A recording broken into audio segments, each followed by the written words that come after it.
So all of these functions today you can graph and you can use your calculator. So remind me to make sure that I show you how to use your calculator. These are easy functions today that we're graphing. And in fact, for like the next 7 days, we're going to be graphing parent functions, and it's pretty easy. So we're going to start with easy functions today and get the basic understanding. And then we get more difficult as time progresses to functions that you won't be allowed to use your calculator for. You won't be able to use a calculator. So you have to understand what the H and the K do. You're going to see lots of H's and K's today and for like the next 2 weeks. And they all do the same thing. So today we're graphing two different kinds of functions. We are graphing the square root function, and we're graphing this one. What's this one called? Cube root. What's the difference? Yeah, we've got 3 in there. That's the cube root function, and this is the square root function. This starting stuff here is what I call the base function. Some teachers might call it the parent function, parent graph, but I just call it your basic graph, the basic shape of the function. And it's the same every single time today. So it's kind of nice. So we're going to figure out where that basic shape comes from. And then we have these numbers. You can see they both have an H. That H is underneath that square root function. And so is this H. It's underneath with that cube root function. So we would say that they're inside, and I always say it's inside with X. And you can see how it's inside the root and it's with X. What that does is it causes a change in the X direction. It's inside with X, so it changes it in the X direction. Our X-axis goes left to right. So this X minus H causes a shift to the left or to the right. And we'll talk more about that in just a minute. So both of these H's, they do the same thing. They shift the graph left or right. They're going to shift our base graph left or right. This number K, whatever happens to be on the outside, it shifts the graph in the Y direction, vertically up or down, okay? Inside with X shifts in the X direction. Outside the function shifts vertically in the Y direction, up or down, okay? And if you can remember that, then you're halfway through this next unit, okay? So let's see what these look like. We're also going to talk about domain and range, and that's really, really important for this whole unit. We'll be doing domain and range. So today is the first day we're going to talk really about domain and range in any particular way. So again, you need to have these directions. Example 1, graph the function, state domain and range. And if you want to abbreviate domain as just big D and range as big R, then you can do that. Graph, state, domain, and range. Graph, state, domain, and range.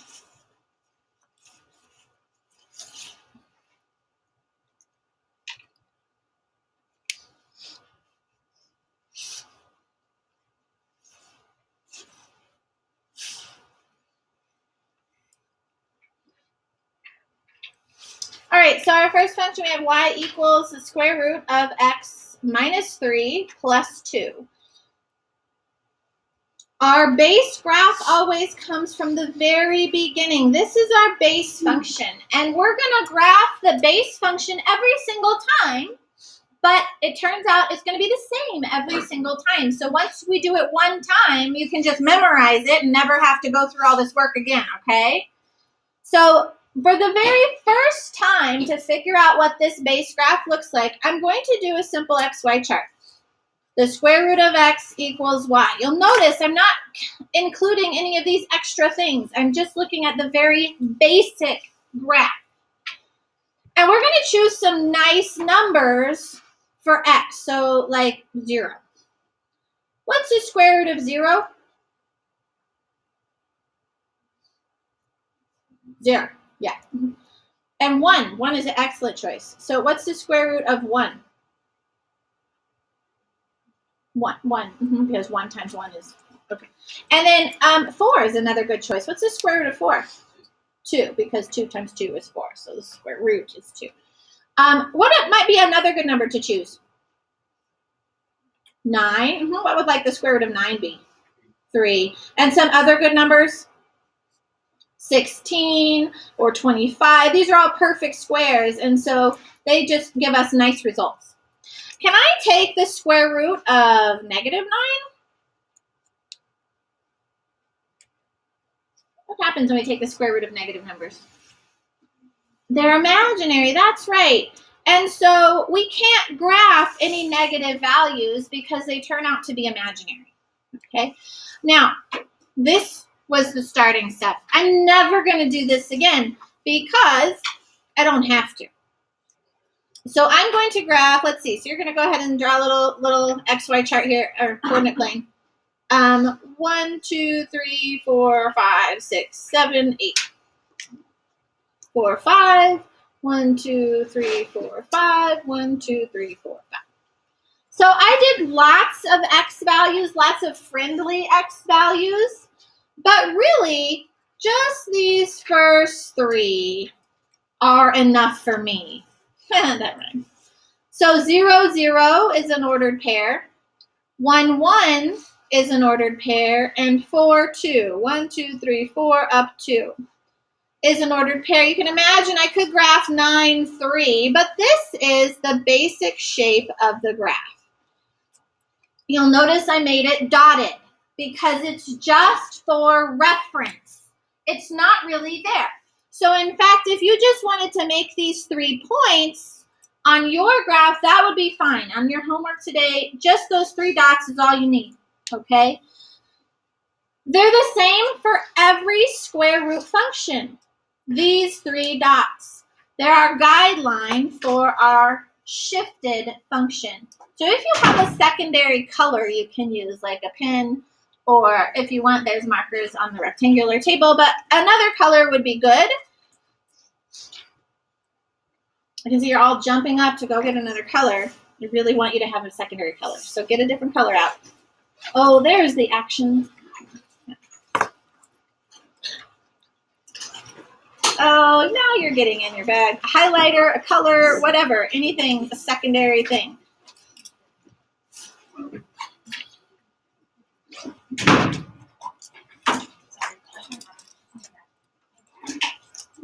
Different color pen or pencil or, okay.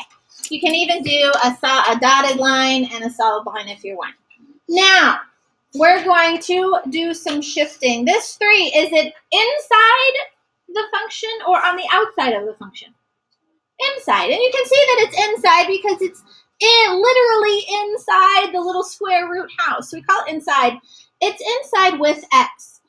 And so it does some interesting stuff to the graph. It's going to shift the graph in the X direction. It's going to shift it left or right. So the question is, does it shift it left 3 units or does it shift the graph right 3 units? Okay. All right, raise your hand if you think it goes to the left. Raise your hand if you think it goes to the right. I saw that. That's cheating. All you lefties are wrong. It shifts it right 3 units. Okay, but why? So here's the why.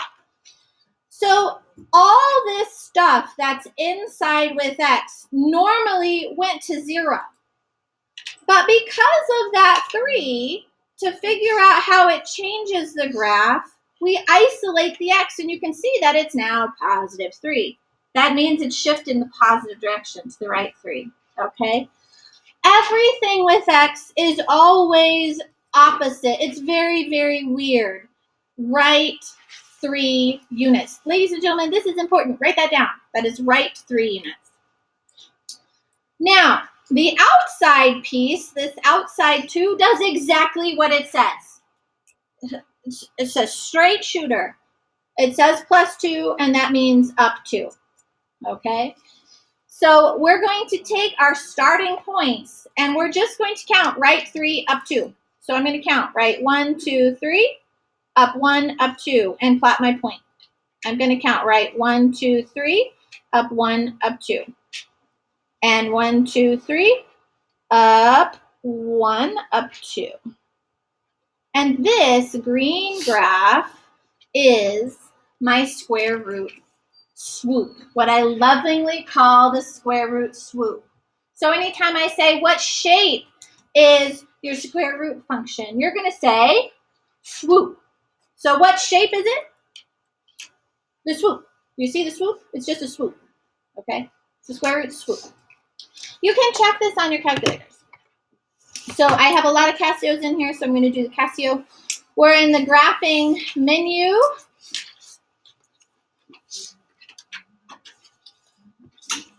If you have a TI, you're in your Y equals menu. You all have a square root button. It's usually a second function, so you're going to do shift and then your square root.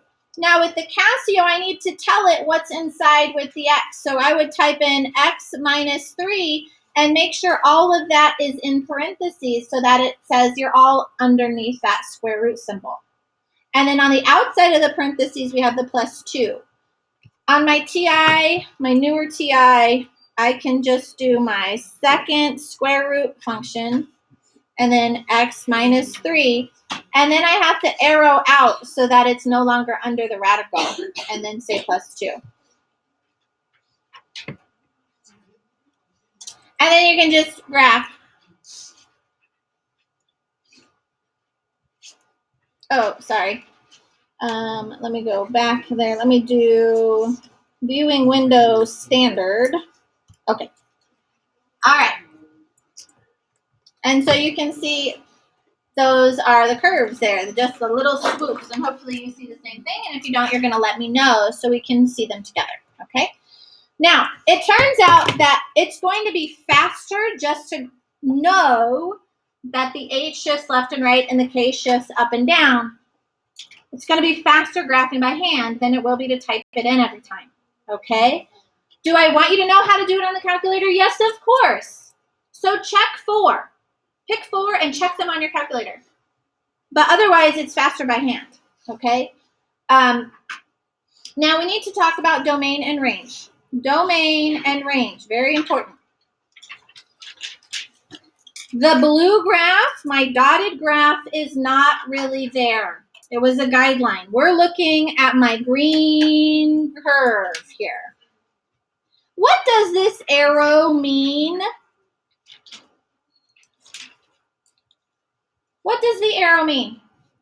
It goes on forever, right?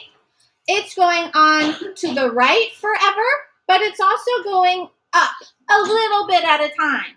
That's what the arrow means, right? Okay. So when we talk about domain, domain refers to the x-axis. So we look at our x-axis. The x-axis moves left and right. We want to know how far left and how far right our green graph goes. So we look on our x-axis and we say, what's our farthest left x value? Where does it stop?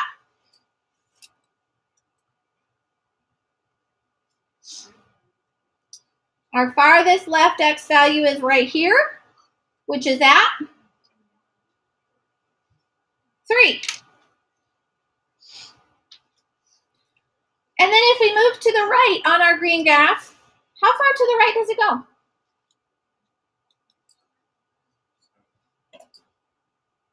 Does it stop right here? No. What does that arrow mean? It goes forever. All the way forever to infinity. All right, so our green graph is going from 3 on the x-axis forever. 3 to infinity. So we write 3 comma infinity. We're going to use a bracket at the 3. The reason we use a bracket is because we have a big solid dot there. There is an actual ordered pair when x is 3. So we use a bracket because it's equal to it right there, and equal to an ordered pair. And then can we actually get to infinity? We touch it? No.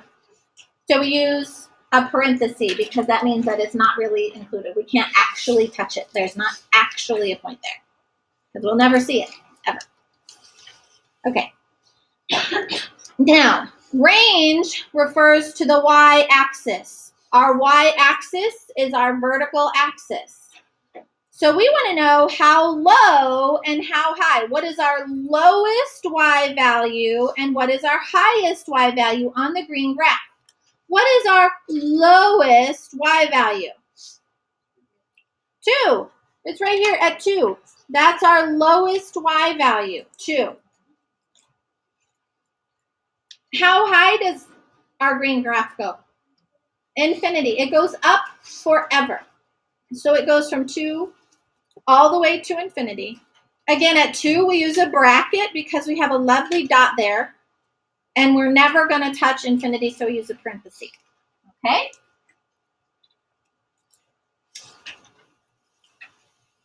All right, try the next one. So again, we have the square root of x plus 2 minus 4. So we're going to start by graphing just the base graph. Well, the base is what shape? Swoop, square root swoop. All right, it's the swoop. And so that's what we're going to start with. We're going to start with those basic points. 1, 2, 3, 4, 5. 1, 2, 3, 4, 5. 1, 2, 3, 4, 5. 3, 4, 5. The basic points were 0, 0, 1, 1, and 4, 2. Do you think you can remember those? The square root swoop points. That's all you need to remember. On all of your square root functions, you're going to start with these 3 points. That's it. Then we're going to shift those points. What does x plus 2 do to the graph? Do you think it's going to go left or go to the right? Left. Left 2. Remember, everything with x is weird looking. Okay, it has to do with solving for x. What does the minus 4 do to the graph? Down 4. If I'm writing stuff down, you should be writing it too, okay? And then we can count. From these starting points, we're just going to count. Left 2, down 1, 2, 3, and 4. Nice big dot. Left 2, down 1, 2, 3, and 4. Left 2, down 1, 2, 3, and 4. And connect those in a lovely little swoop, and that's your graph. The green graph is the actual one we would see on our calculator. Okay? Super easy. Plot 3 points and slide them around. That's all we're doing today.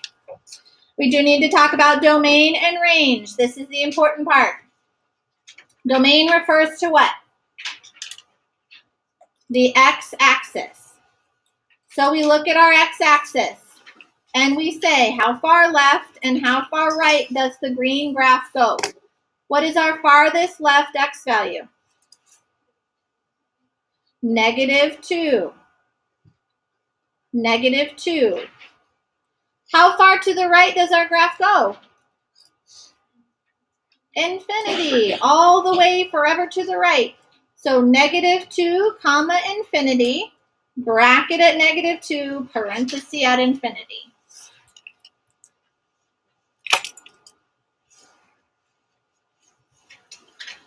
Range refers to what?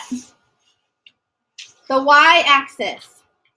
So we look at our y-axis and we ask ourselves, how low and how high does the graph go? What is our lowest y value? -4. Right here at -4, we have our lowest point. And it goes up. How far up does it go? Infinity, again, because this arrow is not only going to the right, it's going up as well. So forever to infinity. So -4 at the low end, infinity at the high end, bracket, parenthesis.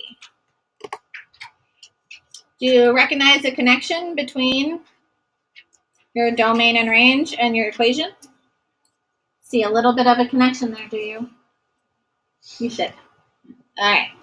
Questions on square root swoops? Square root swoops? All right, next. Example 2, graph the function, state the domain and range. Example 2, yeah. Grab the language. Example 2, graph the function, state the domain and range.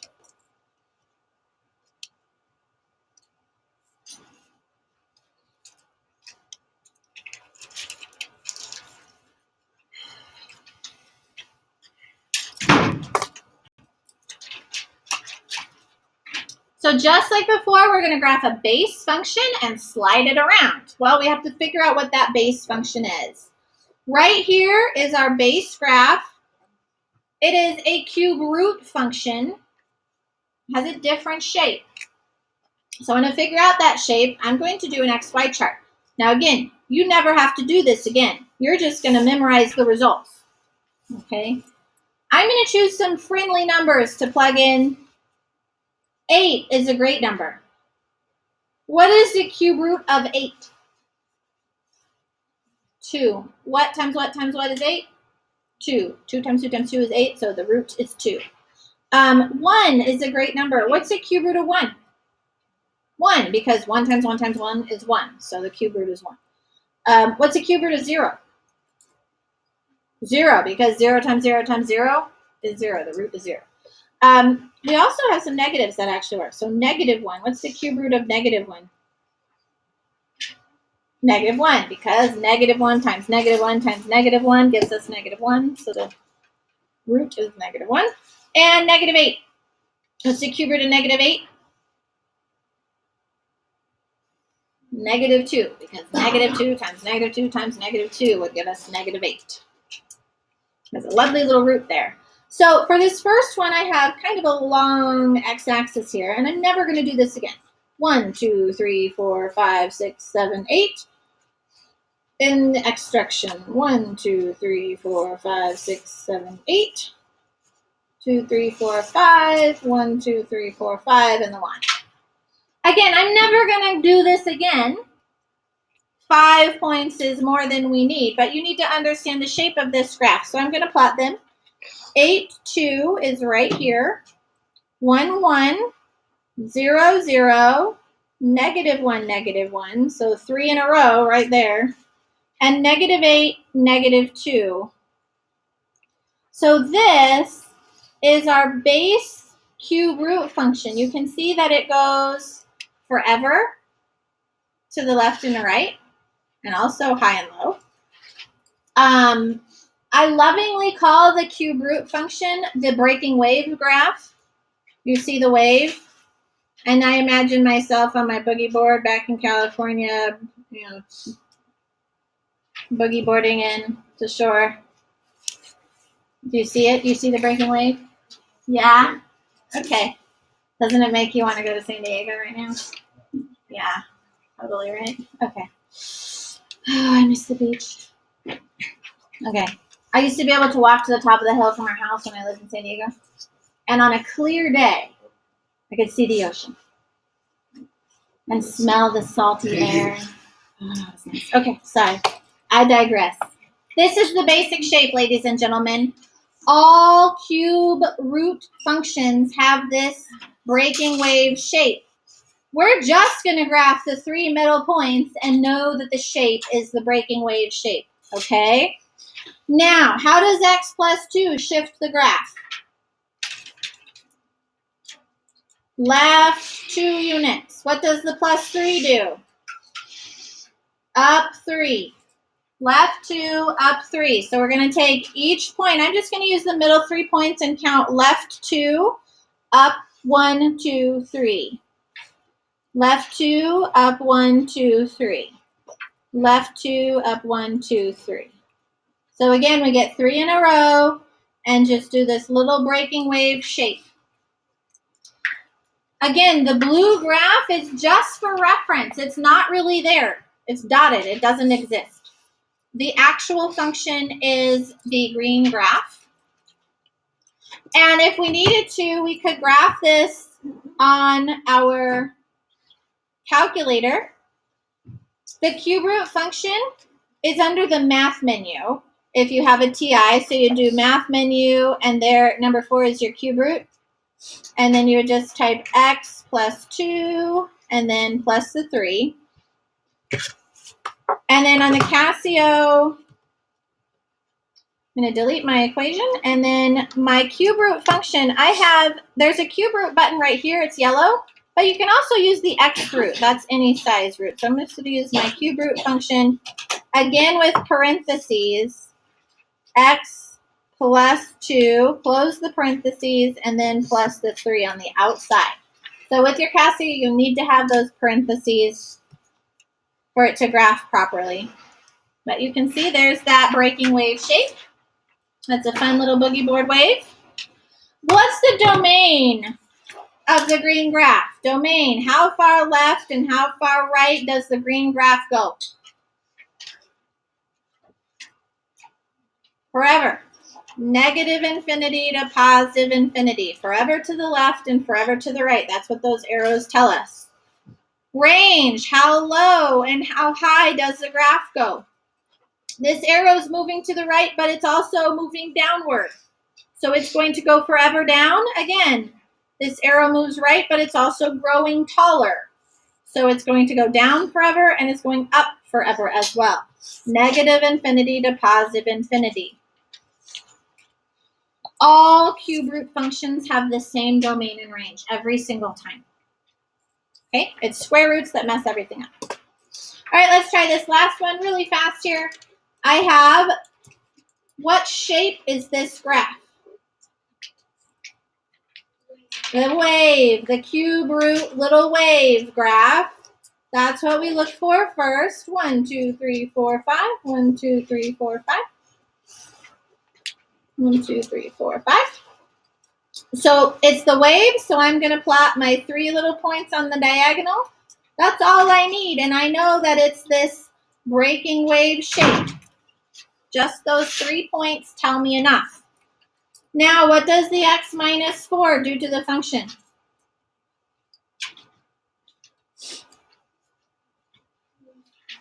Right, 4 units. What's on the outside here? There's nothing there, is there? What can we put in place? 0. So it moves up 0. So this function, we're just going to slide it to the right. 1, 2, 3, 4 units to the right. 1, 2, 3, 4 to the right, and 4 to the right.